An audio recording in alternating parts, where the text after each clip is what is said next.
Here's the summary for the class. First off, and probably most importantly, because I think people have a real hard time just sort of figuring this out.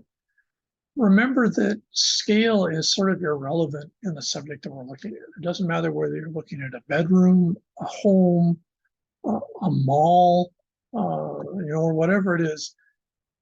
Symbolism and the use of space apply in very standardized patterns at all those different scales. It's almost like changing the focus on something. You're changing whether something's going in and out in terms of what you're looking at, but the actual process is the same. So always remember that when you're looking at this, it doesn't matter whether you're an interior designer trying to figure out what to do with the bathroom, or if you're a cultural geographer trying to figure out why people don't go to downtown, Honolulu. It's all part of the same pattern. Key to this, everyone lives in a very complex symbolic world. And this has several side effects, especially because you remember fall semester long and pointing out that symbols are arbitrary. They're defined by the group. So the group collectively basically gives something a definition, and the group accepts that definition, and that then is what that particular thing means. It's not related to the object. For example, in a local context, Hawaiian flags have very different perceptions depending on who's looking at the flag. Now, the object's the same. It's a piece of cloth or nylon that has a print on it. But how people view that thing varies tremendously depending on who they are.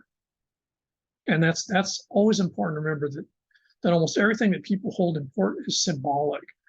Now, what that also means at some point is, on one hand, it makes it very difficult if you're in a group that you're not familiar with to figure out what the symbolic content is. But secondly, it also means if you are aware of that, what the symbolic content is, you can then manipulate or use it by using that particular object, and how you do the symbolic reference of it, allow you to, in many cases, transmit an enormously large amount of information with one image or one object. So symbols can be very confusing. Symbols can also be tremendously efficient in terms of sending large amounts of information, emotion, attitude, and values in just one thing. And this is something that you always have to be very, very aware of. I think interior designers intuitively sometimes do this, but I don't think they really think about it. What is the symbolic content, for example, of a couch? There is a lot of symbolic content on couch, especially depending on what type of couch it is. But I don't know that folks necessarily think about that. Of course, clients don't at all, but they nonetheless see the couch within its symbolic content. Symbols aren't just physical objects. They're also the spatial pattern of objects, how space is used or manipulated, and other senses, for example, light, sound, smell. All these are an important part of symbolism, and again, are different from one group to another. And oftentimes when people say something's exotic because they're in a group they're not familiar with, it's because these changes are there and they're not really noticing them consciously. In other words, they don't understand the symbolic content, but they're aware that they're different. And this is key because you have to remember, for most groups, a lot of the symbols that are important to them, they don't think about the symbols. The symbols work at an almost subconscious or non-conscious level. Again, like an American flag. To Americans, and even non-Americans, I suppose, that piece of cloth has a tremendously strong set of things attached to it, and much of which I don't even think people think about consciously. Just it's almost like an emotional gut reaction to it. That's true of many things that are symbols. So you always have to keep that in place because, of course, you can also use that or manipulate it. You can also, if you want to, and this is done frequently by artists, especially in plastic arts, you can put symbols in an inappropriate or unusual or different situation, and can then frequently sort of wake people up. You can actually manipulate how people notice something by, I suppose, for lack of a better term, misuse of symbol, putting something in outside of its context. Now, of course, doing this unintentionally can cause trouble. Doing this intentionally is oftentimes called art.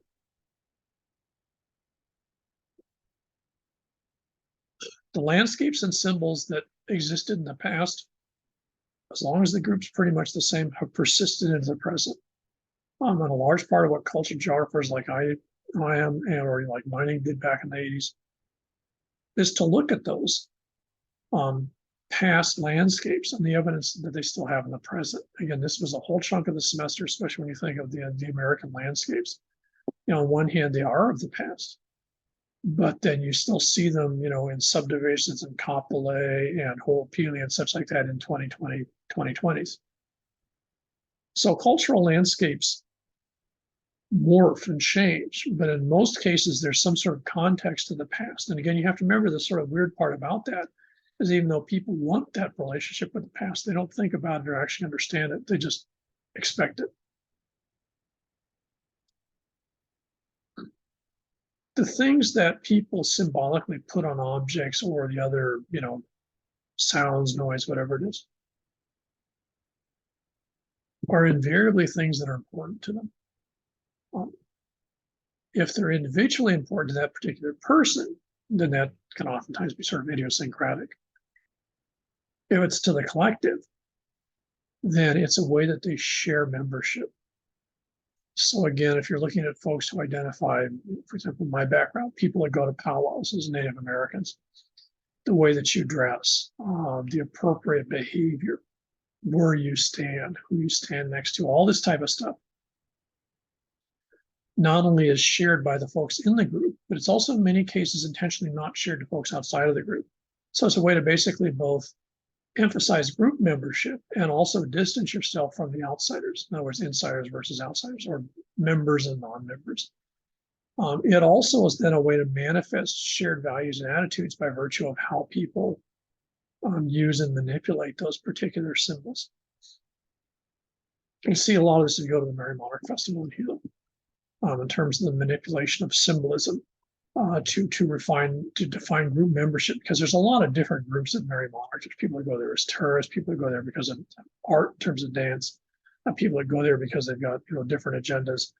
And they're all, if you watch them, there's these very complicated patterns of behavior that go on in terms of what people are doing, how they're displaying, where they're displayed, that are intended as a form of messaging. And in many cases, it's a messaging that's only understandable to insiders. And this is an important part of group. To a certain extent, if you're an interior designer, what you're going to see in someone who, just bought $4 million house or $4 million condo in Kaka'ako, and they want you to design the interior and something that makes it more reflective of the cost of the project. Their sense of the symbols that define wealth in American society or Korean society or Chinese society, whatever it might be, are going to be really, really key to them. And some of those symbols might be entirely abstracted or unseen by folks who aren't members of that, say someone who's wealthy in Korea. Other folks might not see that or understand it, and that's partially intentional. If you're part of a group that sees themselves as different, you don't want everyone else to necessarily understand what it is you're presenting or the symbols that you're showing. Last part is that, when you look at symbols, and especially today with the huge growth of social media, there's sort of an assumption of universality of symbols, which really isn't the case. And you see this frequently when people will use a symbol and all of a sudden someone disses on because they quote misused it. And you also see this with, for example, it's oftentimes seen as the universality of material culture. Real good example would be Starbucks, say 20, 30 years ago, expanded globally, had Starbucks all around the world, and assumed that everyone was consuming American coffee in an American coffee shop, just like they go to Seattle. I remember going to the Starbucks when it first opened in Shanghai, and how Chinese used, in fact, still used coffee shops is totally different than how Americans use coffee shops.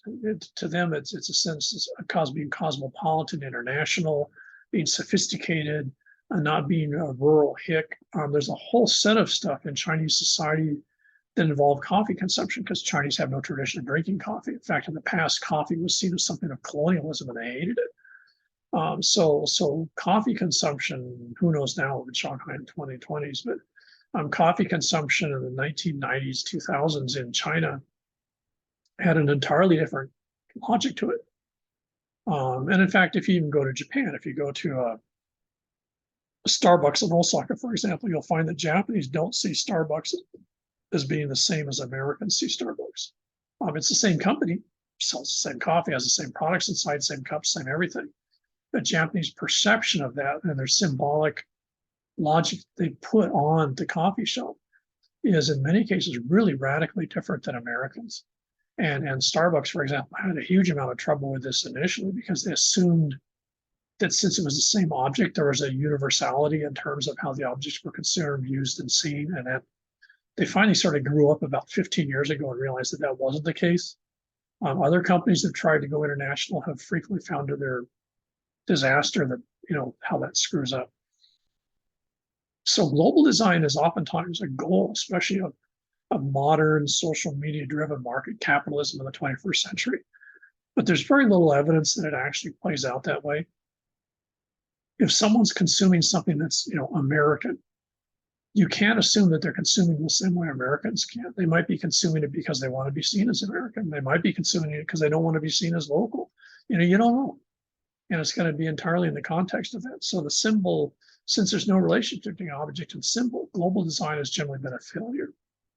And this is why you see in interior design, global design oftentimes doesn't work because people assume a universality of, for example, the layout of a living room without realizing that in a different culture, they might be taking that, American or European style living room because they want to look like something else, not because it has the same set of meanings to it.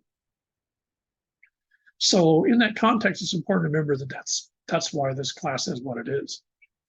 Despite the fact that there's a lot of stuff that you can buy globally, different groups, different cultures, different subgroups within different cultures treat the world and see the world, perceive and function the world differently. And that's, what if you're good in this field, that's what you understand and try to take advantage of. And that's what keeps it a fascinating area to look at.